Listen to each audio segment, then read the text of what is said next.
Hello दोस्तों, Shukla chemistry class में आपका स्वागत है। तो आज हम लोग इस वीडियो में बेंजाइन मैकेनिज्म क्या है, इसका प्रिपरेशन, बेंजाइन कैसे बनता है और इसका रिएक्शन, इसी पर इस वीडियो में हम लोग चर्चा करेंगे। चलिए प्रारंभ करते हैं। तो देखिए बेंजाइन क्या है। बेंजाइन जो होता है वो न्यूट्रल, ये देखिए न्यूट्रल है और हाईली रिएक्टिव इंटरमीडिएट होता है। और इसमें जो है कि देखिए कार्बन कार्बन के बीच में ट्रिपल बॉन्ड पाया जाता है, इसीलिए बेंजाइन कहा जाता है। इसमें क्या होता है कि ये जो sp2 जो नेबर्स कार्बन है, ये कार्बन ये है, ये पड़ोसी कार्बन का ये जो sp2 है, देखिए इसमें एक इलेक्ट्रॉन है और इसमें एक इलेक्ट्रॉन है। तो ये जो ऑर्बिटल है इसके, ये आपस में जब ओवरलैप करते हैं तो ये बेंजाइन का निर्माण होता है। तो बेंजीन में अगर ट्रिपल बॉन्ड आ जाता है एक, तो उसी का नाम पड़ गया बेंजाइन।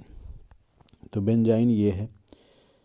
अब हम लोग इसको कैसे प्रिपेयर किया जाता है, तो इसका मेथड देख लेते हैं। तो पहला मेथड इसका प्रिपरेशन का है फ्रॉम एरिल हैलाइड।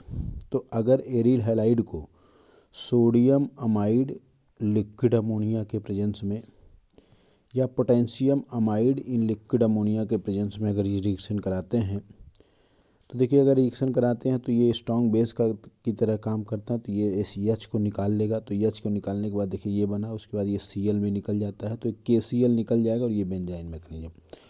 तो एरिल हैलाइड में ये एच यहाँ से, Cl यहाँ निकल जाएगा, तो ये बन जाएगा बेंजाइन। दूसरा फ्लोरोबेंजीन से अगर C6H5 आर्गेनोलिथियम है ये, तो अगर C6H5 Li से को फ्लोरोबेंजीन से रिएक्शन कराएंगे तो ये भी आपका बेंजाइन मैकेनिज्म बनेगा। दूसरा हमारा होता है फ्रॉम आर्थोमिनो बेंजोइक एसिड। तो आर्थो देखिए, ये आर्थो अमीनो बेंजोइक एसिड, ये आर्थो पर अमीनो है, आर्थोमिनो बेंजोइक एसिड को देखिए जब भी NH2 को हम HNO2 से रिएक्शन कराते हैं तो ये N2+ बन जाता है, डाईएजो। तो ये देखिए ये बन गया, उसके बाद ये अपना निकल जाता है, तो ये भी इसमें भी बेंजाइन मैकेनिज्म बन जाता है। तो फ्रॉम आर्थोमिनो बेंजोइक एसिड से भी हम बेंजाइन बना सकते हैं। अगला प्रिपरेशन का जो मेथड है वो है आपका थैलोइल परऑक्साइड। तो थैलाइल परऑक्साइड इसे बोलते हैं। इसको जब लाइट के प्रेजेंस में हीट करेंगे तो आप देख सकते हो लाइट के प्रेजेंस में जब हमने इसको हीट किया तो ये लैक्टोन बना, और लैक्टोन को जब हीट कर देंगे तो CO2 निकल जाएगा और बेंजाइन मैकेनिज्म। तो थैलोइल परऑक्साइड से भी हम बेंजाइन बना सकते हैं। नेक्स्ट हमारा प्रोसेस है बेंज थायाएडिजोल 1,1 डाइऑक्साइड। तो देखिए ये है HNO2 से रिएक्शन करेंगे तो ये आपका ये बन जाएगा, इसको बोलते हैं बेंज डायाजोल 1,1 डाइऑक्साइड। इसको हीट करेंगे तो यहाँ से भी आपका देखिए N2 और SO2 निकल जाएगा और बेंजाइन मैकेनिज्म बन जाएगा। तो ये चौथा प्रोसेस है इसका प्रिपरेशन का। पांचवा है फ्रॉम 1,2 डाई हेलोबेंजीन। अगर देखिए ये ब्रोमीन है, ये फ्लोरीन है, इसको बोलेंगे 1,2 डाई हेलोबेंजीन। मैग्नीशियम से रिएक्शन कराएंगे तो मैग्नीशियम ब्रोमीन के बीच में इंसर्ट कर जाएगा। तो जब इसको हीट करेंगे तो ये MgBr यहाँ से, फ्लोरीन यहाँ से निकल आएगा। तो आप देख सकते हैं MgBr निकलेगा तो यहाँ प्लस या माइनस, फ्लोरीन निकलेगा माइनस प्लस, ये प्लस माइनस डबल बॉन्ड बन जाएगा और यहाँ भी बेंजाइन बन जाएगा। लिथियम से रिएक्शन कराएंगे तो ब्रोमीन हट जाएगा, यहाँ लिथियम आ जाएगा, उसके बाद हीट कर देंगे तो LiF निकल कर बेंजाइन मैकेनिज्म बना देगा। अब हम लोग यहाँ पे, ये तो होगा प्रिपरेशन। तो एक बार हम इसको फिर से रिवाइज कर दे रहे हैं कि प्रिपरेशन हम कहाँ कहाँ से कर सकते हैं। तो पहला मेथड होता है फ्रॉम एरिल हैलाइड से रिएक्शन कर सकते हैं फ्लोरोबेंजीन। दूसरा आर्थोमिनो बेंजोइक एसिड से भी हम बेंजाइन प्राप्त कर सकते हैं। तीसरा है थैलोइल परऑक्साइड से भी लाइट के प्रेजेंस में हीट करेंगे तो लैक्टोन को हीट करोगे CO2 निकल जाएगा, बेंजाइन मैकेनिज्म बन जाएगा। उसके बाद बेंज थाया डायाजोल 1,1 डाइऑक्साइड को भी अगर हीट करेंगे तो उसके बाद हमारा ये बन जाएगा। उसके बाद 1,2 डाई हेलोबेंजून को भी मैग्नीशियम से अगर रिएक्शन कराएंगे तो ये इंसर्शन कर जाएगा, फिर आपका मैकेनिज्म से ये बेंजाइन बन जाएगा। अब हम लोग B पार्ट इसका देखते हैं, जिसमें रिएक्शन ऑफ बेंजाइन कैसे होता है। तो देखिए ये रिएक्शन जो होता है उसमें जैसे मान लीजिए ये अमाइड है, इन लिक्विड अमोनिया रहता है, तो ये अमाइड क्या NH2 क्या काम करेगा, इस एसिडिक हाइड्रोजन जो ये H है उसको निकाल लेगा। जब H निकाल लेगा तो यहाँ से ब्रोमीन लिविंग ग्रुप है वो निकल जाएगा। तो आप देखिए ये बेंजाइन बन गया, इसी को बेंजाइन बोलते हैं। अब जो NH2 है यही इस पर रिएक्शन करता है, तो यहाँ पे जो ओवरऑल बेंजाइन पे रिएक्शन होता है उसको बोलते हैं एलिमिनेशन फॉलोड बाय एडिशन। तो इस मैकेनिज्म का नाम है एलिमिनेशन फॉलोड बाय एडिशन। तो एलिमिनेशन देखिए, ये हैलोजन, कोई भी हैलोजन रहेगा, बगल का हाइड्रोजन निकल जाएगा तो बेंजाइन बन जाएगा। तो ये जो बेंजाइन मैकेनिज्म होगा, उसके बाद ये देखिए, ये जो यहाँ पाई बॉन्ड है वो ब्रेक होगा और यहाँ पे NH2 आ जाएगा, एनिलीन बन जाता है। तो ये तो उसका मैकेनिज्म हुआ कि कैसे ब्रोमीन H निकलें, उसके बाद ये बेंजाइन बना, बेंजाइन के बाद NH2 रिएक्शन करता है तो ये डिफरेंट कंपाउंड बनते हैं। तो इम्पॉर्टेंट तब होता है जब इस पर कोई सब्स्टिट्यूएंट लग जाए। इस पर जब कोई सब्स्टिट्यूएंट लग जाता है तो वो एग्ज़ाम में बहुत पूछा आता है। तो देखिए, एक चीज़ और आपने देखा कि शुरू में अगर आप देखिए तो जो हमारा बेंजाइन बना हुआ है, इसमें जो इम्प्रॉपर रेजोनेंस हो रहा है, इम्प्रॉपर का मतलब प्रॉपर रेजोनेंस नहीं होता है। तो जहाँ पे प्रॉपर रेजोनेंस नहीं होता है वहाँ पर मीजोमेरिक इफ़ेक्ट हम बेंजीन में नहीं देखते हैं। तो यहाँ पे हम लोग मीजोमेरिक और इंडक्टिव इफेक्ट की बात करें तो यहाँ पर केवल और केवल आई इफेक्ट अर्थात इंडक्टिव इफेक्ट काम करता है।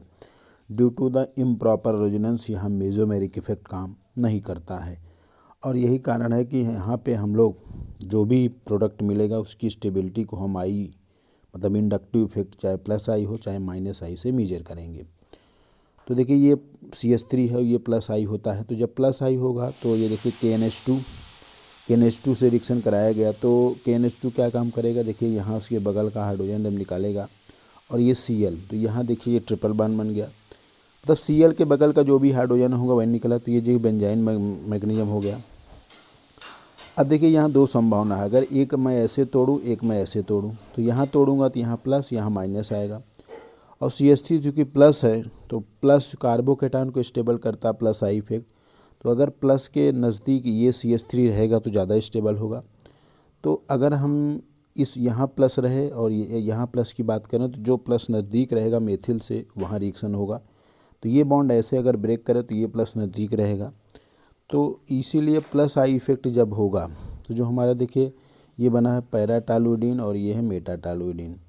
तो इस रिएक्शन में अगर हम देखें तो यहाँ पे मेटाटॉलुइडिन मेजर बनेगा, ये माइनर बनेगा। क्यों? क्योंकि देखिए ये यहाँ बना तो यहाँ प्लस यहाँ माइनस, तो प्लस नज़दीक है क्योंकि CH3 प्लस आई इफेक्ट है। और ऐसे अगर ब्रेक करेंगे तो माइनस आएगा, तो माइनस जो है वो इसके नज़दीक है, तो प्लस आई जो है कार्बन आयन को डिस्टेबलाइज करता है। तो इसमें आप देख सकते हैं इस केस में आपका मेटाटॉलुइडिन मेजर प्रोडक्ट बनेगा, ये माइनर बनेगा। दूसरा हमारा है हो सकता है अगर ये माइनस आई इफेक्ट लगा हो, जैसे OCH3 माइनस आई है, तो देखिए इसके प्रेजेंस में रिएक्शन कराया गया तो यहाँ से Br और यहाँ से H ये निकल गया। तो पहले स्टेप में देखिए बेंजाइन बन गया। अब यहाँ पे फिर आ गया कि कार्बन आयन की स्टेबलाइज करता माइनस आई, तो ये OCH3 माइनस आई, तो ये एक संभावना ये है और एक संभावना ऐसे है। तो जब ए वाले पाथ पर से चलेंगे तो जो कार्बोकेटायन है वो नज़दीक बनेगा, तो लेकिन माइनस आई जो हो कार्बोकेटायन को डिस्टेबलाइज करेगा।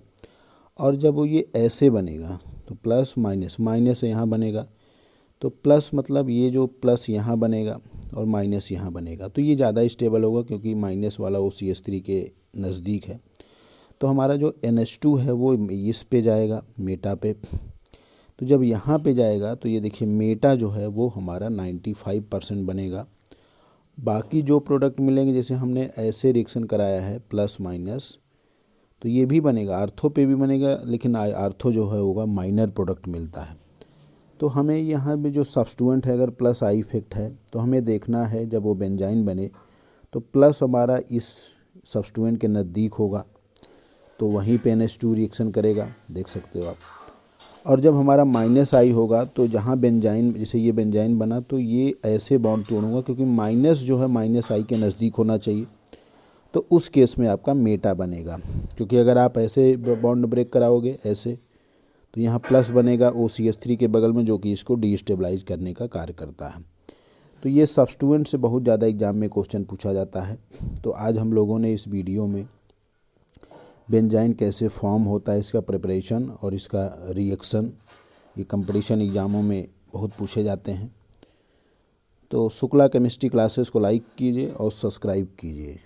धन्यवाद।